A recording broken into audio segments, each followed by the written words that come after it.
إلى تلك البطولة التي خسروها أيضا أمام أنيمبا، وعاندهم الحظ، وقال فيها جوزيف بلاتر كلمة خالدة: هذا الفريق العملاق الذي لم يحالف الحظ أو العملاق الغير محظوظ. إذا ضربة البداية بدأت، بسم الله نبدأ وعلى بركة الله نتوكل.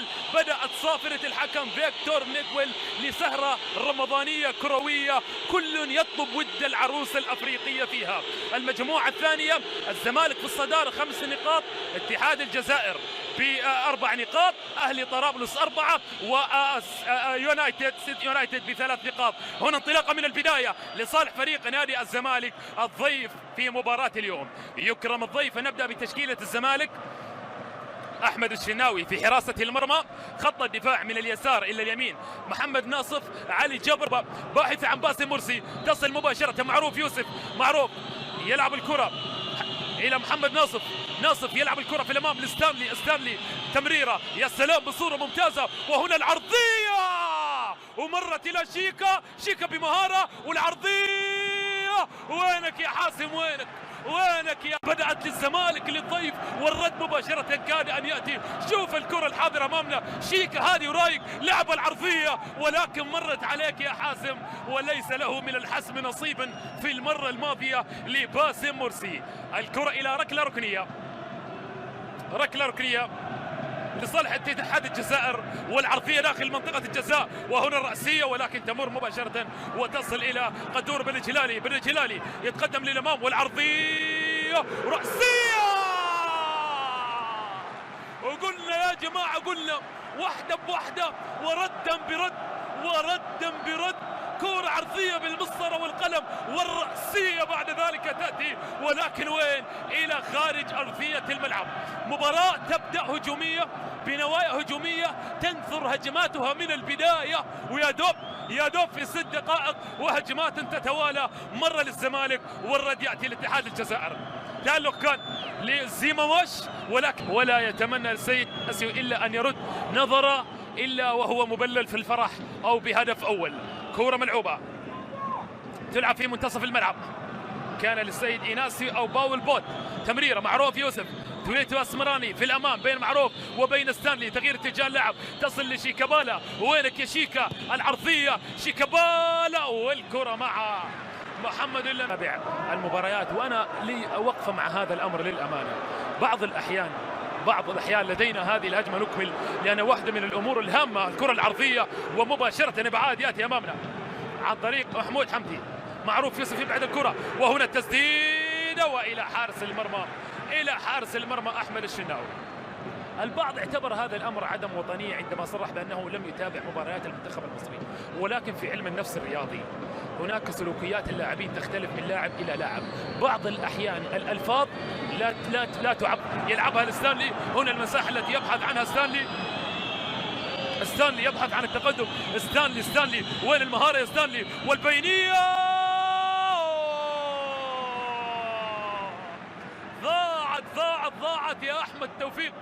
ضاعت يا أحمد توفيق، لن نقول بلا توفيق، ولكن تألق لزيماموش، هنا انطلاقة، فهل يأتي الرد على كرة توفيق؟ انطلاقة أمامية ومحاولة مزيان، تسديدة مزيان، ولكن أزين من مزيان مرسي، ولكن بشكل خاطئ كرة باسم مرسي. انطلاقة مزيان عبد الرحمن، نقلة في الأمام من جانب مزيان عبد الرحمن، والتقدم أسامة درخلو يحاول أمامنا العرضية. السلام على التغطية الدفاعية، سلام عليك يا لوينش، أداء عالي يا لوينش حتى الآن، وإلى خارج أرضية الملعب.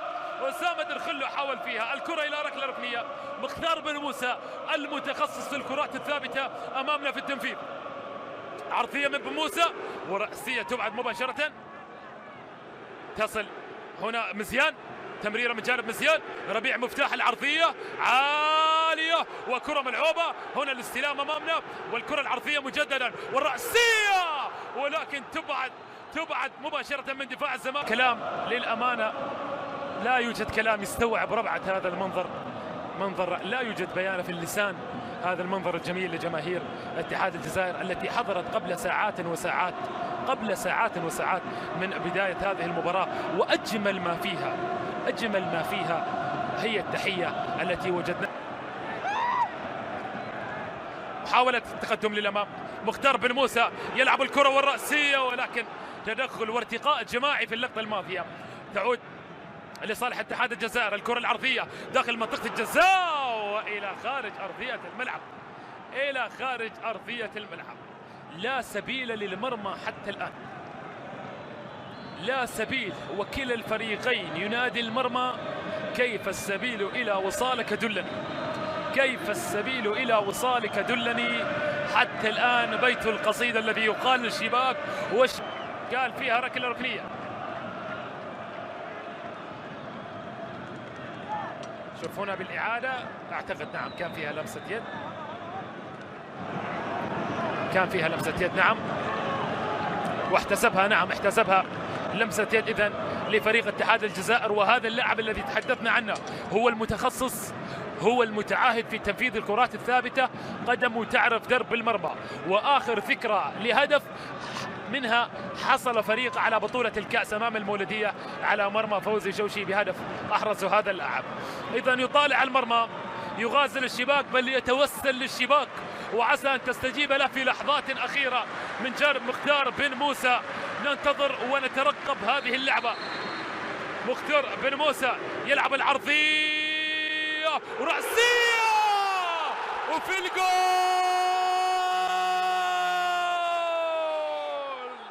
جول جول جول لاتحاد الجزائر.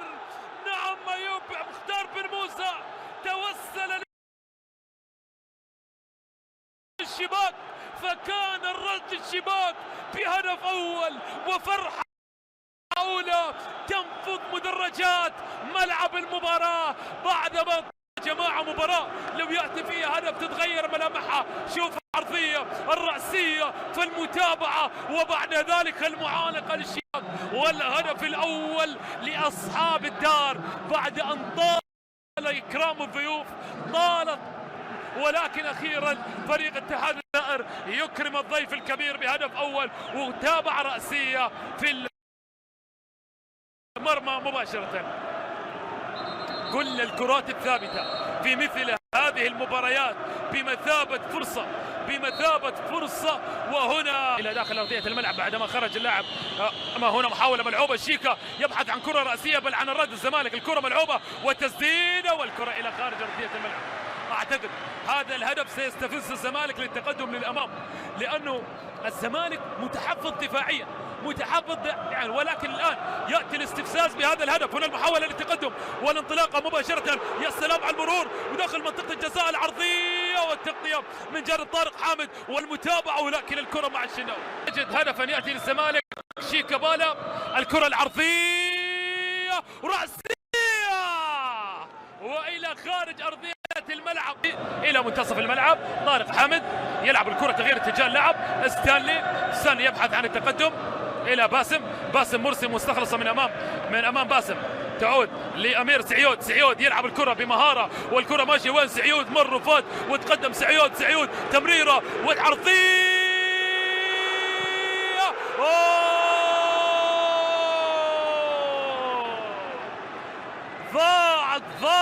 ضاعت يا كارلوس أندريا، ضاعت يا كارلوس أندريا في لعبة فيها الحسرة والتحسر على ضياع الكرة الماضية. مثل هذه الفرص يا أندريا ليس من السهولة أن تأتي، ليس من السهولة أن تتهادى. معزوفة هجومية رائعة، ولكن جمالها لم يكتمل، الدقة غير موجودة، وبالتالي ضاعت الكرة على فريق اتحاد الجزائر، ضاعت على فريق. أتى من انبي وبدأ مع ناشئين النادي الأهلي اللاعب محمد ناصف. هنا لقطة غير مقصودة، وحكم المباراة جاي يعين على الحال، ولكن تلقى ما لا يحمد عقباه وجزاء حكم المباراة.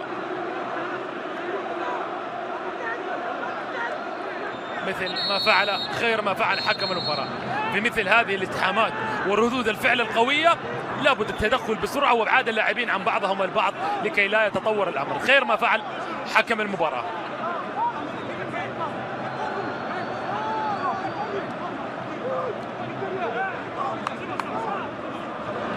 وحتى الآن فيكتور ميغويل أعتقد أنه يقود المباراة بصورة ممتازة حتى حين اللحظة، يقودها بصورة ممتازة حتى حين اللحظة للحكم فيكتور ميغويل.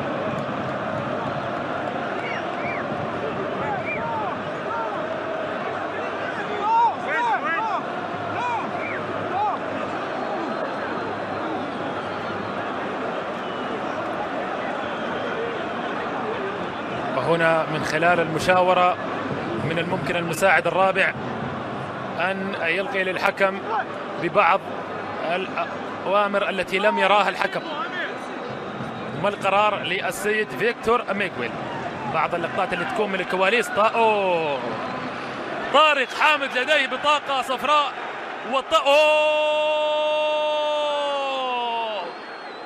حالتي طرد، حالتي طرد. إذن كرتان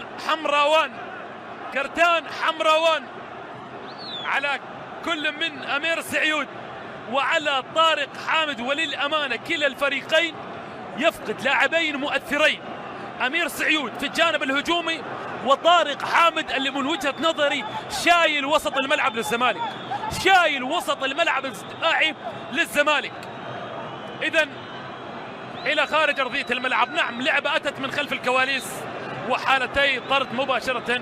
هل نراها بالإعادة؟ ننتظر ونترقب. أمير سعيود إذن إلى خارج أرضية الملعب وطارق حامد إلى خارج أرضية الملعب. غضبان، زعلان، طبيعي ردة الفعل، طبيعي ردة فعل اللاعبين بكل تأكيد هنا بحسرة وببكاء وبدموع، كل حسرة للاعب أمير سعيود على الخروج، والغضب أيضا هناك من طارق حامد. كل لاعب يمثل ثقل كبير، ثقل كبير في فريقه، إن كان من طارق أو من كانت أمير سعيود.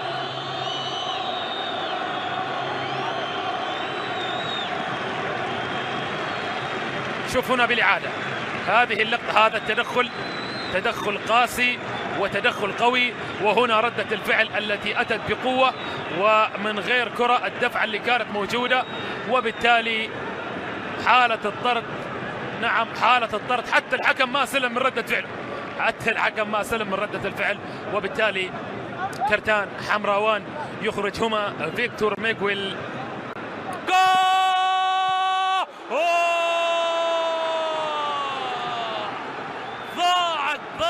ضاعت وأبت ورفضت للزمالك يا شيكا. وينك يا شيكا؟ والرأسية لمن؟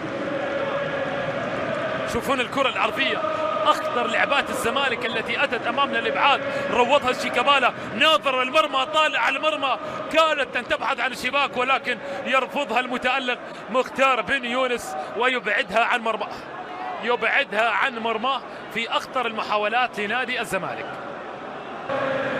كرة ملعوبة داخل منطقة الجزاء، ركلة ركنية والرأسية.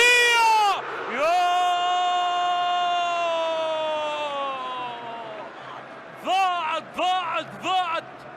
وقلنا مشاهدينا الكرام الركلات الركنية والثابتة هي الهجمات في هذه المباراة، هي الهجمات في هذه المباراة. ولكن يا جمالة يا الشناوي، تألق رائع هنا، العرضية والرأسية مجددا وإلى خارج أرضية الملعب. نعم الركلات الركنية والكرات الثابتة هي الهجمات الحقيقية يا إيناسيو في هذه المباراة. لم نرى هجمات حقيقية بأكثر مما وجدناها في الكرات الثابتة. إبعاد كان أمامنا، ولكن هذه المرة رغم الارتقاء، رغم التطلع لهدف، رغم الرغبة في ملعوبة كرة شيكابالا داخل منطقة الجزاء، ومحاولة تمر مباشرة، محاولة تسديدة. يا الله يا حبة الكريس، يا الله يا حبة الكريس، ولكن يتعملق ويرد اللقطة الماضية محمد الأمين زيماموش بصورة رائعة. لعبة هي الأجمل بالزمالك، ولكن زيماموش يتعملق في التصدي للكرة. شوف الكرة أبعدت، ترويض ولمسة وتسديدة، وين؟ باحثة عن الشباك، باحثة عن معانقة الشباك، ولكن الكرة يبعدها ويلفظها عن مرماه اللاعب محمد الأمين زيماموش بردة فعل رائعة. شوف في الإعادة كانت ماشية للمرمى، جاي ومن جوا قلبه لاعبها مصطفى فتحي من جوا قلبه لعبها مصطفى فتحي، عايز المرمى عايز الشباك، ولكن في المرمى كرة وتقدم في الامام وتسديد مفتاح تمريره تصل مصطفى فتحي، مرت الكرة من امام مصطفى فتحي وعادت خطيرة. مزيان عبد الرحمن، مزيان مر مزيان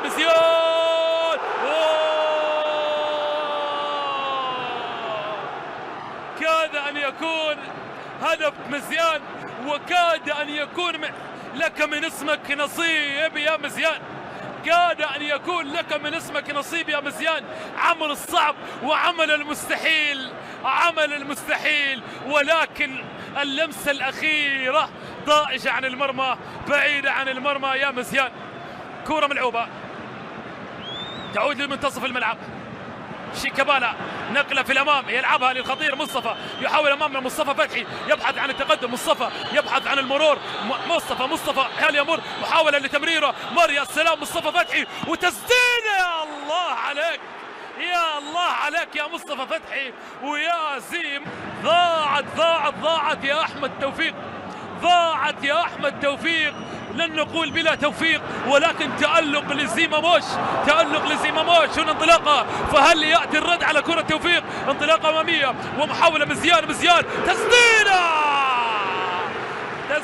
مزيان، ولكن أزين من مزيان في اللقطة الماضية أحمد الشناوي والتصدي حاضرة مباشرة في الأمام. تمريرة ملعوبة والكرة تصل للخطيرة، مزيان يتقدم والتسديدة.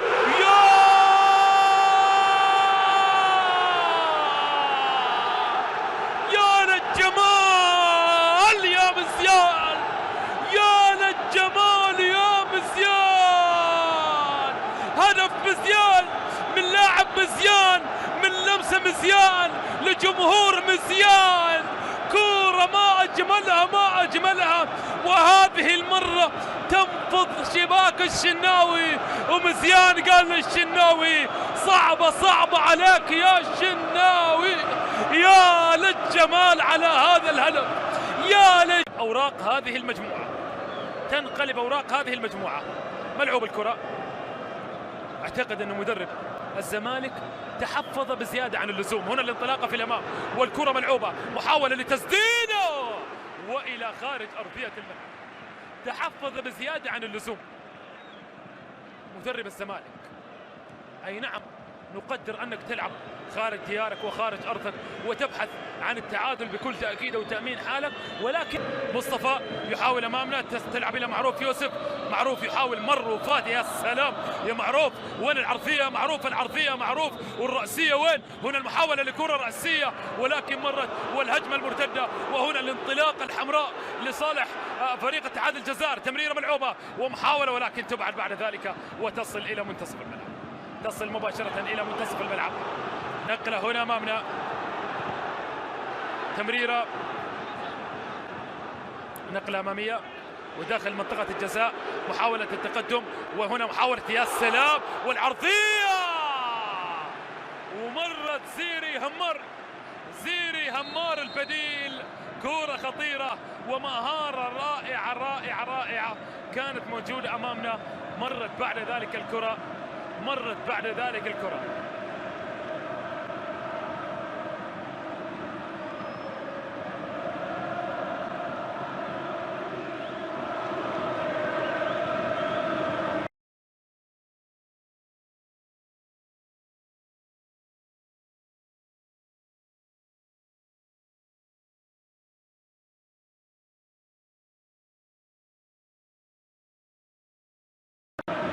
كرة كانت موجودة أمامنا وخطيرة، مرت مباشرة، ركلة مرمى. أفراح لفريق اتحاد الجزائر بهذه النتيجة، والأتراح لفريق نادي الزمالك بهذه النتيجة التي يتصدر من خلالها فريق اتحاد الجزائر هذه النتيجة. مباراة استمتعنا بها